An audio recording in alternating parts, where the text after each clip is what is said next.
Pemirsa, ada pengalaman tak menyenangkan saat Partai Amanat Nasional bergabung dalam pemerintahan pasca Pilpres 2014.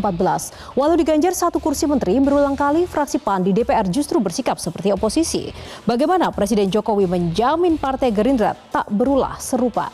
Dan informasi ini sekaligus menjadi penutup perjumpaan kita di Metro Highlight kali ini. Mewakili tim petugas, saya Yohana Margareta undur diri. Dan sesaat lagi Prime Time News akan kembali hadir bersama Fitri Megantara. Selamat menyaksikan.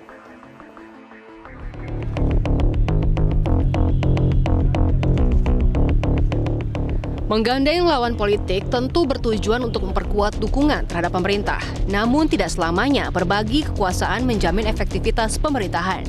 Masuknya Partai Amanat Nasional dalam koalisi pendukung Presiden Jokowi pada 2015 misalnya. Saat itu PAN mendapat jatah satu kursi menteri, yaitu Menteri Pendayagunaan Aparatur Negara dan Reformasi Birokrasi.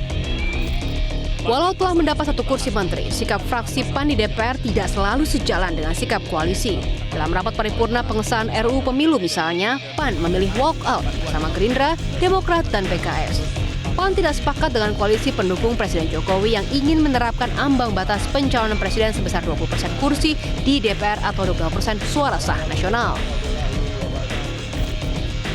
Partai Amanat Nasional juga tidak selalu mendukung kebijakan pemerintah. Dalam rapat paripurna pengesahan Perpu nomor 2 tahun 2017 tentang Ormas, PAN kembali bersikap berseberangan bersama Gerindra dan PKS. Salah satu alasannya, PAN merasa tidak dilibatkan dalam pembahasan. PAN juga menyatakan tidak ada kegentingan yang memaksa Presiden untuk menerbitkan Perpu. Wakil Ketua Umum PKB Jazilul Fawait tidak antusias dengan wacana bertambahnya peserta koalisi. Jazilul khawatir peserta tambahan akan membuat gaduh. Sedangkan Sekjen P3 Arsul Sani mewanti-wanti parpol lain yang bergabung dalam koalisi agar tidak berlaku sebagai oposisi. Sementara Partai Golkar mendalilkan adanya kubu oposisi sebagai penentu sehatnya demokrasi.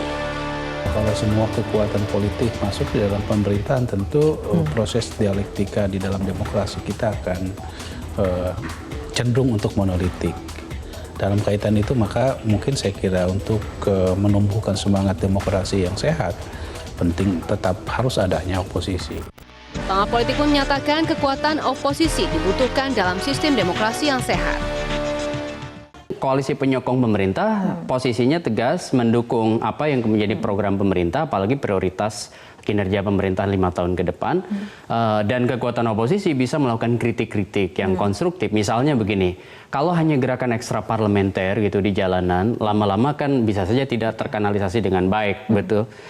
Dan gerakan mahasiswa memang penting sebagai freedom of expression. Tetapi kemudian jauh lebih dari itu, menurut saya perlu partai yang kemudian bisa menyuarakan itu, baik lewat partainya berarti di luar DPR maupun melalui representasi mereka di DPR. Contoh misalnya pertarungan dalam legislasi, ya kan?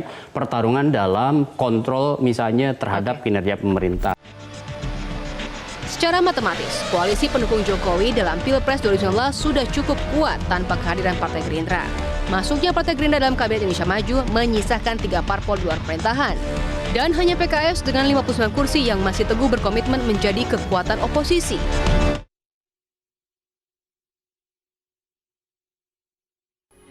Metro TV, knowledge to elevate.